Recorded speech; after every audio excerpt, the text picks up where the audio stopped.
महाशिवरात्रि के दिन क्या हुआ था। महाशिवरात्रि की कहानी। स्वागत है आपका श्री की स्टोरीज में। आशा करते हैं आपको हमारी ये कहानी पसंद आएगी। पसंद आए तो वीडियो को लाइक शेयर सब्सक्राइब जरूर करें और कमेंट में अपनी राय जरूर दें। परम पिता ब्रह्मा के मानस पुत्र दक्ष जब प्रजापतियों के राजा बने तो उन्होंने एक विशाल यज्ञ का आयोजन किया। इसमें सम्मिलित होने के लिए तीनों लोकों के अतिथियों को न्योता भेजा गया, सिर्फ भगवान भोले शंकर को छोड़कर। भगवान शिव राजा दक्ष के जमाई थे, लेकिन दक्ष को भोलेनाथ का अलबेला और मस्त मौला स्वभाव तनिक भी नहीं भाता था। जब शिव की अर्धांगिनी और दक्ष की पुत्री सती को पता चला कि उनके पिता ने यज्ञ का आयोजन किया है, तो उन्होंने भी उसमें सम्मिलित होने की इच्छा जताई। लेकिन भोलेनाथ बिना आमंत्रण के यज्ञ में जाने को तैयार नहीं हुए, इसलिए सती को वहां अकेले ही जाना पड़ा। वह जैसे ही सभागृह में पहुंची, उन्हें शिव निंदा सुनाई दी। सती को देखकर भी उनके पिता नहीं रुके, वह शिव की बुराई करते रहे। सती ने अपने पिता को समझाने का प्रयास किया, लेकिन राजा दक्ष ने उनकी एक न सुनी। सती अपना और अपने पति का अपमान सह नहीं पाई और वह यज्ञ स्थल पर बने अग्निकुंड में कूद गई। सती के अग्निकुंड में कूदने का दुखद समाचार लेकर नंदी कैलाश पर्वत पहुँचे।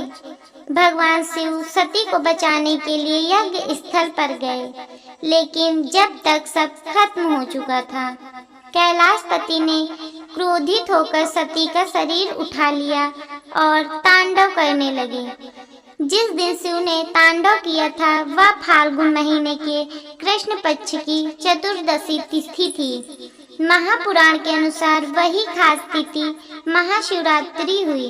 शिवरात्रि का अर्थ शिव की रात।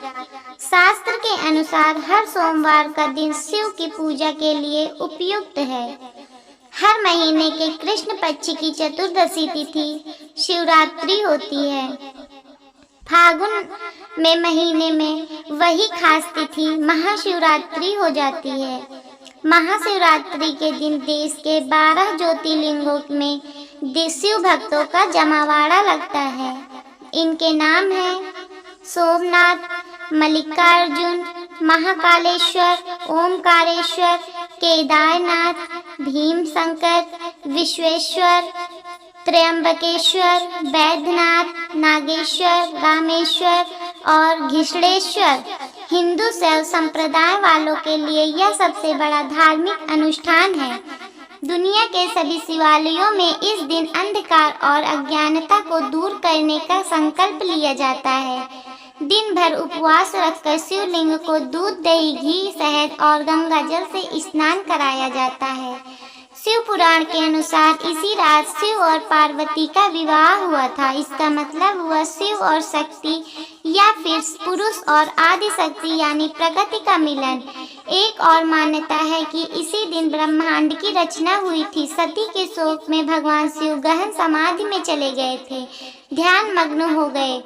उनके ध्यान को कोई तोड़ ही नहीं पाता। भगवान विष्णु और ब्रह्मा भी सारे जतन करके हार गए। सृष्टि का संचालन भी बाधित होने लगा। देवतागण की समझ में नहीं आ रहा था कि भगवान शिव का ध्यान तोड़ने के लिए क्या किया जाए। दूसरी तरफ हिमालय की बेटी के रूप में सती का पुनर्जन्म होता है। उनका नाम रखा गया पार्वती। पार्वती शिव को पाने के लिए कठिन तपस्या करती थी। पहले तो शिव ने पार्वती को तपस्या करने से रोक दिया, लेकिन अन्य देवताओं के सहारे पार्वती शिव का मन जीत लेती हैं। फिर एक विशाल समारोह में शिव पार्वती का विवाह हुआ। उस दिन भी फाल्गुन महीने के कृष्ण पक्ष की चतुर्दशी तिथि थी, इसलिए लड़कियां शिव के समान वर पाने के लिए इस दिन शिव की पूजा करती हैं। मध्यकालीन इतिहास में पता चलता है कि संसार की मंगल कामना के लिए लड़कियां, विवाहित विधवाएं, सभी स्त्रियां शिवरात्रि का व्रत करती हैं। इसका मतलब यह नहीं कि शिवरात्रि सिर्फ स्त्रियों के लिए है। शिवरात्रि का पहला अनुष्ठान एक पुरुष ने ही किया था। यह कहानी भी स्वयं शिव ने बताई है। शिव पुराण के अनुसार पुराने जमाने में काशी यानी आज की वाराणसी में एक निर्दयी शिकारी रहता था। उसे धर्म कर्म से कुछ लेना देना नहीं था। उसका रोज का काम ही पशु हत्या थी। एक दिन वह शिकारी करने के लिए जंगल गया और रास्ता भटक गया। शाम घिर आई। जंगल के जीव जंतुओं के डर से वह एक पेड़ पर चढ़ गया। दिन भर कुछ खाने को नहीं मिला तो वह डाली पर बैठे बैठे पत्ते तोड़कर नीचे फेंकने लगा। वह बेल का पेड़ था। पेड़ के नीचे एक शिवलिंग था। शिकारी को इस बारे में कुछ पता नहीं था। वह दिन था शिव चतुर्दशी यानी महाशिवरात्रि और शिकारी भूखा था। उसके फेंके हुए पत्ते बार बार शिवलिंग पर चढ़ रहे थे।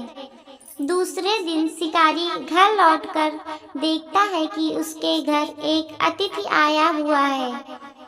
वह शिकारी स्वयं न खाकर अपने हिस्से का भोजन अतिथि को दे देता है।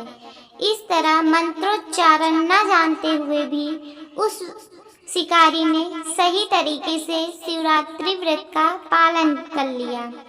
बाद में जब शिकारी की मृत्यु हुई तब शिवदूत और यमदूत के बीच विवाद हो गया।